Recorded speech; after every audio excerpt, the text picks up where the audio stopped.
So welcome everybody. Thanks for showing up on a Thursday afternoon again for F20 Live.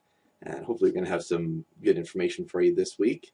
Just a quick reminder, we've got the Q&A button up in the top left corner of your screen. There's a button for you that says Ask a Question. So please go ahead if you've got questions at any point. You can hit on the Ask a Question button, drop your question in there, and I'll make sure it gets answered before the end of the show. We've also got the chat window for dialogue off the left side, but if we use the Ask a Question button, that makes sure that I don't miss any questions. That simplifies things. That's good. We're going to do things a little differently this week. Instead of just running through new features, I want to cover a couple existing features that we've got and talk a little bit about strategy as well. I want to start getting a little more into not just what the features can do, but some good ways to use them. So I'm going to talk a little bit about that as well as we go through some of these things. I'm going to start off with a couple of slides from one of my presentations. You may or may not know that I'm often asked to travel around to different florist state associations or workshops, other small business groups, and do some presenting and educating on online marketing. And I love doing it. And I want to share a little bit of that with you to kind of set up this the functionality that we're going to cover.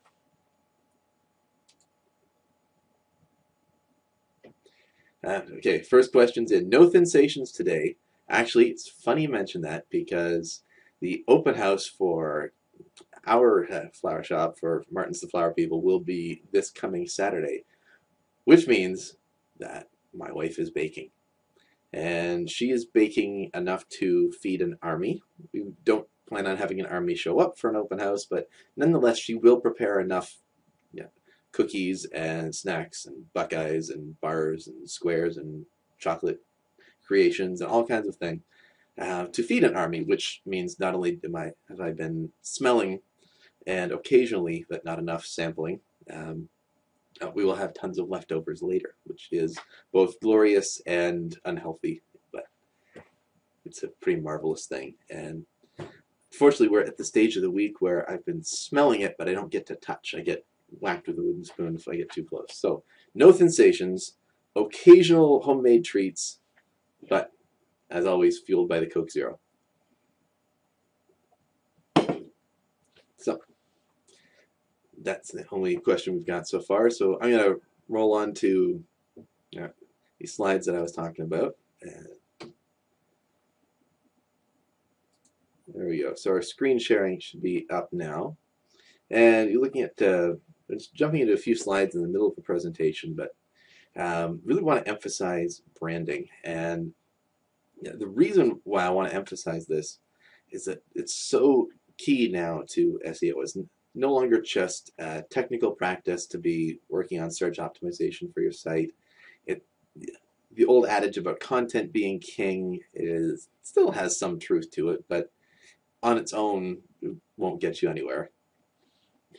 You really need to work in a number of different ways to establish yourself as a brand. And why? Well, here's what. Pull this over. If the slide's going to advance nicely for us, then we'll see what Eric Schmidt from Google had to say. There we go. It says the brands are the solution, not the problem. Right? Brands are how you sort out the cesspool. Google, as brands, deliver quality. They don't spam. It's debatable. But yeah, they're going to have a better quality website, better quality content. They're not going to have malware. They're basically, a brand is not going to be doing churn and burn web spam affiliate stuff. Brands are in it for the long haul and trying to satisfy customers. So establishing a brand identity is a way that Google can have some more confidence in surfacing your result. Now, at this point in the presentation, I delve into a quick story about shopping online for some custom clothing, and pretty quickly realizing that most sites had the same kind of sizing tool and preview tool, which then made me think, okay, all these sites have got the same tool. Clearly, they're all resellers. I'm not going to buy from the reseller, I want to buy from the manufacturer, so I keep hunting around. This is a very short version of the story, but that illustrates the consumer point of view.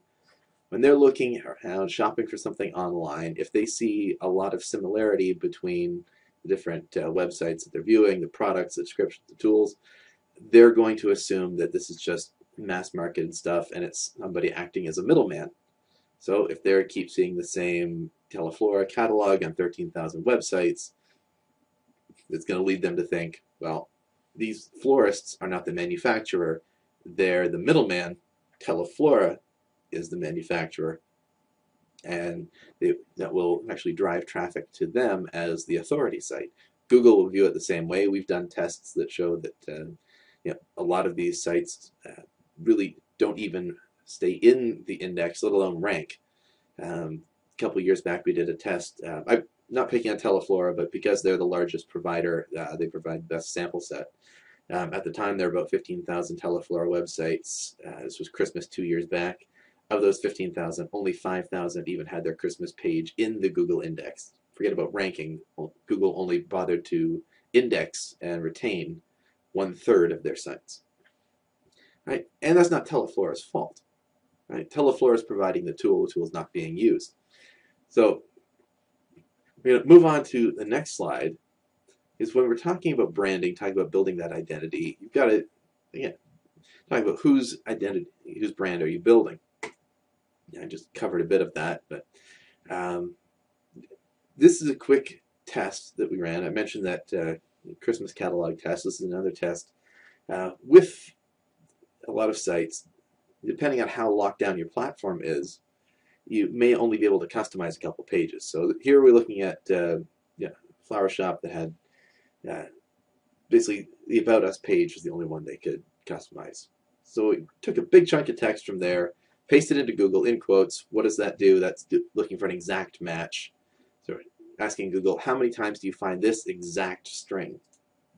And the result, as you can see on this slide, was about 48,000 websites. So 48,000 sites had the same About Us text as that poor florist. Whose brand are they building?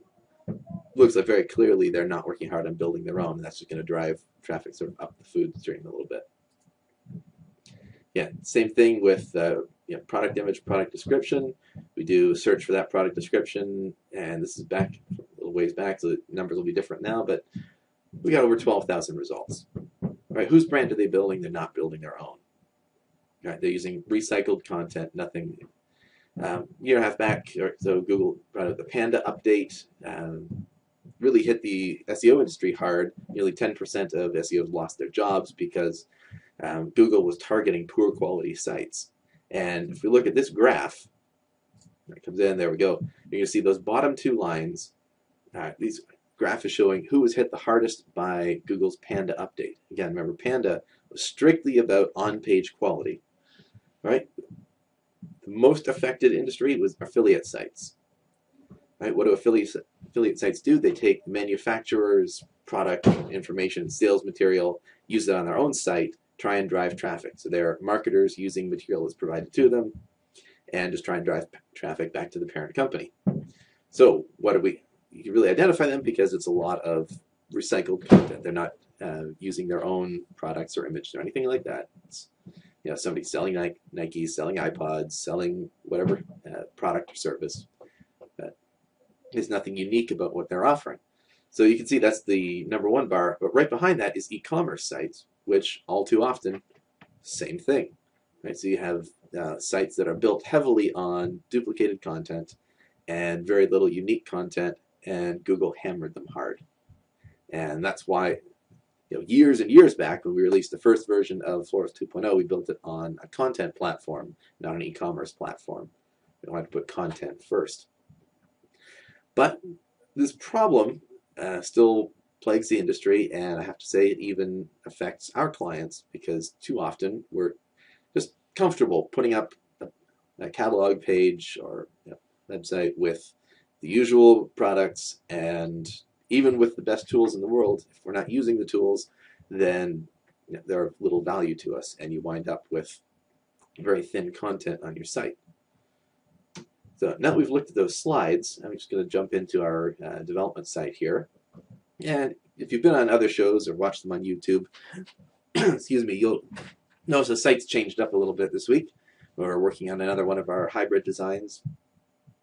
So, not sure if we had the last week, so we don't have it available right now, but you'll see this has changed up just within about the last day or so. Changing the look a little bit. We got the tabs that drop down along the top, but I'm wandering a bit. So I'm going to jump into the Sympathy page here on this site. And we only have a few products loaded because it's just the development site for practice and beating things up. But you imagine that this page could have, depending on the catalogs loaded, dozens or in some cases close to 100 or more Sympathy products in a Sympathy catalog. But we really have to start looking at it.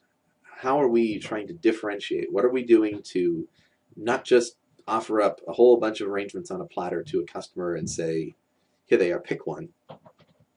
We're not just trying to serve up these same things that you can find on 15, 18,000, probably 20,000 other florist websites with exactly the same images, names, and such.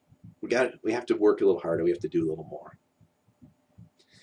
So, just as an example, I'm going to flip the tab here, and this is a tool that strips out everything from your site except the text. So this gives us a better look of what is a search engine actually going to see when they look at the site. This from a crawler's point of view. So they'll see that we've got our navigation, right? More navigation, such, finishing off sidebar. And then here, congratulations, this is the bulk of the content on the page. Right? It's not much, is it? And there's absolutely nothing in there that's unique or different from any other Florist Sympathy web page. So we got very thin. By the time we think about how this plays out, I've seen sites with close to 1,000, even over 1,000 products. And in the end, there's nothing there, right? Thousands of pages, nothing there. I'm going to flip back. We're going to look at a couple of solutions, a couple of things we can do to try and just flush this out a little bit. So here's where having a nice flexible platform can really help you out if you're willing to put in a little effort and do the work. So I'm going to put this page in edit mode. And we're going to look at two different ways to serve up some nice, useful content on that page that can be helpful to a customer, can be useful, something for a search engine to kind of sink their teeth into and build some context on that page, and at the same time not be like distracting or in your face. We don't want it to be too intrusive. In the past, florists have tried to get around this kind of thing by really stuffing a lot of text into their footer. But as I sort of covered a minute ago, Google's smarter than that. They use something called block level analysis. So if I can jump back here, see, they will look and they can very easily say, well, this is all navigation, right? All this stuff is navigation. That's site-wide, so we ignore it. For the purposes of determining what this page is about, we ignore navigation, we ignore the footer. You can pretty much even ignore the sidebar. They're going to figure out what is the meat of this page, and that is that stuff right there. And what do we have? We have a couple images, 2, 5, maybe 9, 10 words. A few images, 10 words. Right, that's not even enough to start really building a basis for understanding that page. Right? And if you can put all the text you want in the footer, but again, block level analysis, Google will look at that and say, well, what's in the footer is not relevant to the content of the page. So we need to take a different approach. So what we're going to do is using some built-in content management tools. We're going to start by adding a layout. And if you're not familiar with layouts, that's okay. What they're useful for is kind of subdividing an area, but in this case we can kind of take that functionality and take it a little further, and we're going to develop some nice tabs. So right now I'm just going to say I want 1 column, 3 rows, Okay, nice simple layout. It's going to refresh. There we go. Okay, so now you'll see we've still got our content up here, and now we've got our layout down here with 1, 2, 3 cells. So I'm just going to quickly paste in some content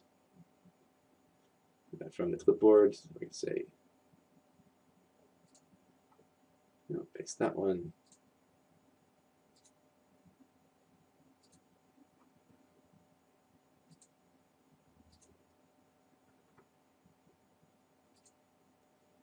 Okay, really nothing too special. It's just text that I wrote within the span of a couple minutes. Now, I just want to show you that we're putting 3 content blocks into those 3 rows that we created. And now I'm going to go back into this one and add a block called Easy Tabs. And again, this is one of those features. If it's not enabled on your site right now, everybody that's attending the webinar, we will check and make sure that that's enabled on your site right now. If you're watching this on YouTube later and you want to make sure that you've got this feature enabled, just submit a support ticket, and of course we'll deal with that right away. So we're just going to pop in here some quick headings for these tabs.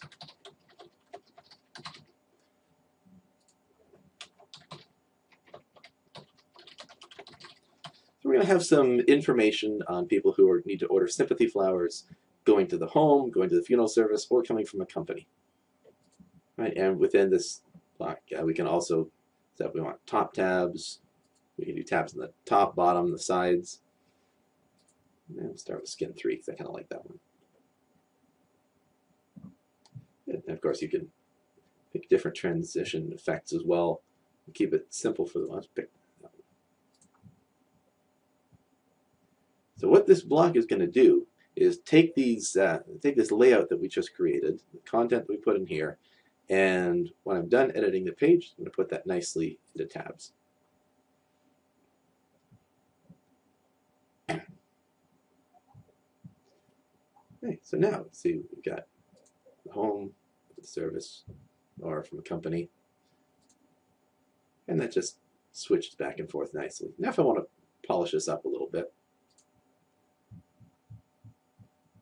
okay, say for example, I want to have this higher up.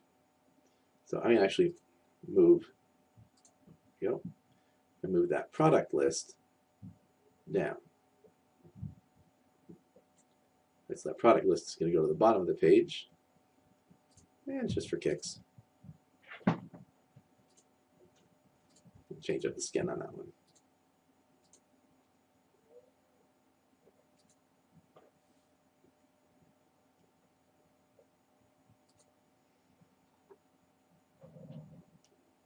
Okay, so now we've got that tabbed interface. Okay, let's see how that's up above, and you can keep that pretty simple. What that's going to do is all that text from all 3 tabs is going to be displayed on the page. So if I rerun that tool now see, okay, we've got all our navigation. Now we see the meat of the page. Starts off with our heading, sympathy flowers. We've got all of that information. Then our products. So even though all of this is just displayed in little sections in tabs, Google sees the whole thing. That's a great way to get a fair bit of content put into your page. And now, of course, you're not just limited to text, right? You can use that content block to include text and images. You can use any other block type to hide within a tab. So you could put in videos, link to anything from YouTube or Vimeo. That video you're hosting on your own site. You can do file lists if you have buying guides that you've created and put together as PDFs. You have a nice link list in there for people to download. You can put any kind of block you want inside those tabs. Now, if you're looking at this and saying, well, it's still taking up a little too much real estate right now, we've got another option as well.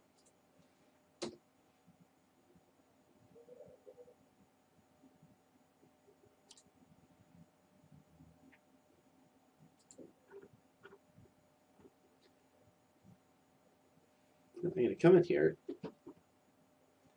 As I know there's a bit of latency with the screen sharing. We're going to delete our tab. Instead, add in an accordion block.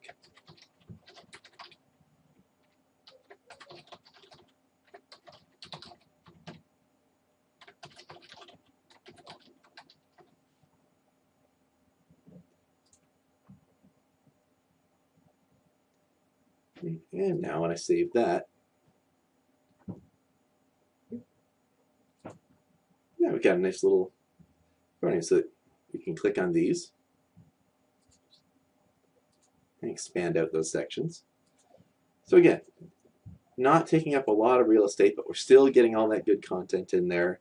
By categorizing it with tabs and accordion, then now we're also able to just display the part that's relevant to the customer. They can come in and pretty easily say, yeah, I'm looking for the home. Give me some advice. We could even go so far as to put a product list block in there.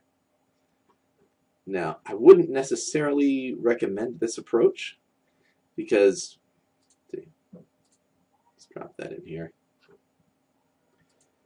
You're really better off if you're going to develop separate lists or separate product sets for things like to the service, to the home, from a company, on like that. You're better off to create separate pages and then try and SEO each page for those topics. But if you want to, you can display lists in this way. Let's take that one and move it.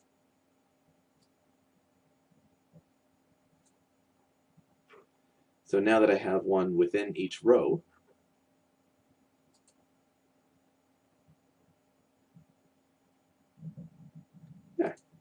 so now I publish my page. When I expand, it shows me text and products related to that particular heading. Right, so you could have a different product list block under each tab. So again, not necessarily the best approach for SEO if you were breaking it down by major categories like that.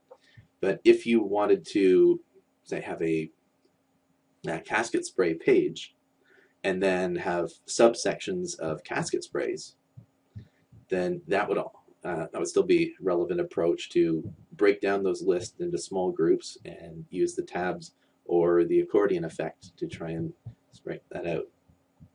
So that's a great way that you can work to try and get some content on your page, really be creative with it, and then start making those category pages worthwhile instead of just being full of recycled content. Because all they're showing normally is the image and product name that's already repeated on the product's detail page. Right? So you have a whole page that's dedicated to that product. So now you're just repeating that information on a catalog page. Catalog pages so often have very little SEO value the way that they're put together, but they have so much potential. Because here's a whole page with potential content related to that topic. And certainly if someone's searching for sympathy flowers or sympathy flowers for the home, and they land on a page that has relevant content and they can buy from that page, that's much more likely to convert them into a customer. So you've got these tools. Go for it. Start with your Christmas page. You can throw a slider on there, use some tabs to get some content in there. You could even have a tab with a little how to care for your arrangement video under. You can do a lot. Of course, it comes down to taking the time to do it. And when it comes to success online, quite often it's how badly do you want it. So I know we've got a lot of clients that are willing to put in the time and are working hard, doing great things with the site. So hopefully this is something that can help you out, give you a little inspiration. And I'd love it if you take this advice, you start doing some of these things. Just drop me an email. Let me know what you're doing, and I'd love to check it out. Maybe we can feature you on a future version of the show. So at this point, I'll just kick over to Q&A. If you've got questions on what we've covered here so far, great, go ahead and use that Ask a Question button. I'm just going to mention one more thing on the topic of fleshing out content a bit and trying to uniqueify. One of the biggest objections we get when I talk about this kind of thing is I don't have good pictures. I don't have enough pictures. don't want to start building up my own library, or it's too difficult, too time consuming to build up my own library. And that's fine. Even if you're just using stock library like John Henry or Teleflora, FTD, FSN, anything like that, go ahead, change up the descriptions. Right? I know that's a daunting task when you're talking about several hundred arrangements, but start with start with your most popular ones. Start with the ones that you want to sell. Start with whatever's seasonal. Right? So if you've got 20 or 30 items in your Christmas catalog, go through and change up those descriptions. Change the product names. You can still keep the SKU the same if you want, or change it a little bit so it's still going to be recognizable. But change it up, and then try and get people to leave reviews on your page. Because again, not a whole lot of text. Basically, this right now is the extent of the text on the page, and of that we've got a price and a heading. It's really thin. But if you start getting people leaving just a few lines, and you get a couple people to leave a review or a rating on a product page, that can really start beefing up the page with unique content and make it much more interesting for a search engine. So I'm not seeing anything coming in on Q&A, so we've got nothing else at this point. We'll just wrap it up and let you get back to selling some flowers. As usual, we'll have the recording online. Probably within an hour or two. I'll send out an email with the notification on that. Right. Well, thanks very much for taking some time out this afternoon, and look forward to seeing you again next week.